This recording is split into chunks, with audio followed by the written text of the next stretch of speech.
eyes in the sky, gazing far into the night. Selamat pagi, apa kabar anak-anak? Ibu berharap kalian tetap sehat dan tetap semangat dalam belajar. Materi kita hari ini adalah teks editorial dengan kompetensi dasar, menganalisis struktur dan kebahasaan teks editorial. Tujuan pembelajaran agar siswa mampu menganalisis struktur dan kebahasaan teks editorial. Simak baik-baik ya. Membaca editorial bukan sekedar membaca berita. Banyak manfaat yang kita peroleh, tidak hanya berupa fakta, tetapi juga banyak informasi di dalamnya, baik berupa pendapat, masalah beserta solusi, serta simpulan-simpulan penting lainnya. Lantas, struktur dan kaidah kebahasaannya bagaimana? Mari kita telusuri.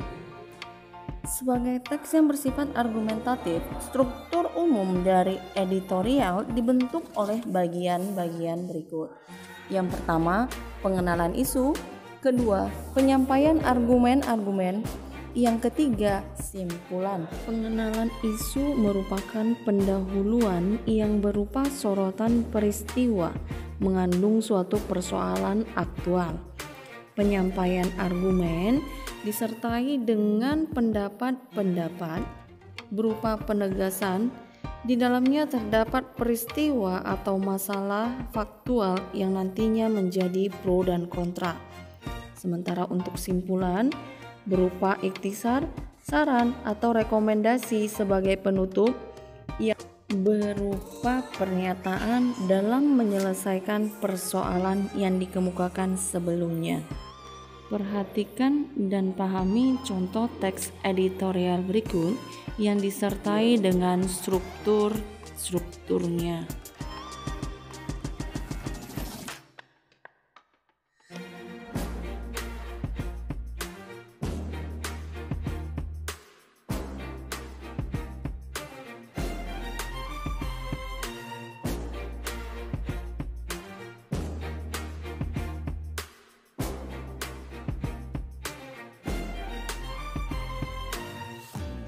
Materi kita selanjutnya adalah kaidah kebahasaan teks editorial yang terdiri dari 1. Kata populer.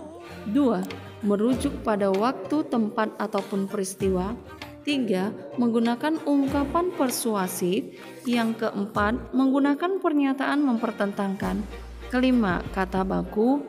Keenam, pola kalimat. Dan yang terakhir, huruf kapital. Mari kita bahas perlahan ya.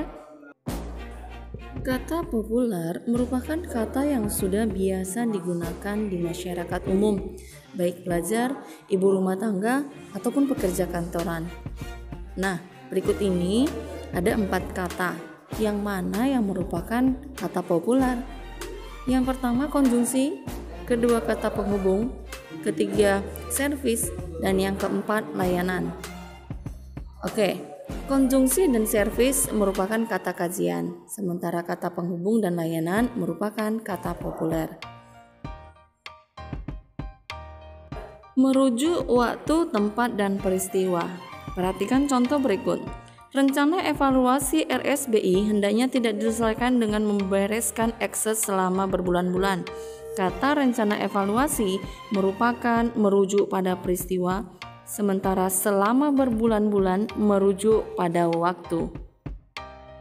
Selanjutnya, ungkapan persuasi umumnya digunakan untuk mempengaruhi khalayak dengan sejumlah argumentasi. Contohnya, mari, sebaiknya, lebih perlu. Kemudian, menggunakan pernyataan mempertentangkan. Untuk kalimat majemuk setara yang digunakan adalah tetapi, melainkan, padahal, sedangkan. Nah, sebelum penggunaan konjungsi ini gunakan tanda koma ya. Untuk kalimat majemuk bertingkat boleh menggunakan konjungsi meskipun, walaupun, dan lain-lain. Kaidah kebahasaan kata baku telah kita pelajari pada teks cerita sejarah. Sementara untuk pola kalimat dan huruf kapital akan kita pelajari pada pertemuan berikutnya. Sampai di sini pertemuan kita. Selamat beraktivitas dan tetap semangat dalam belajar. Sampai jumpa.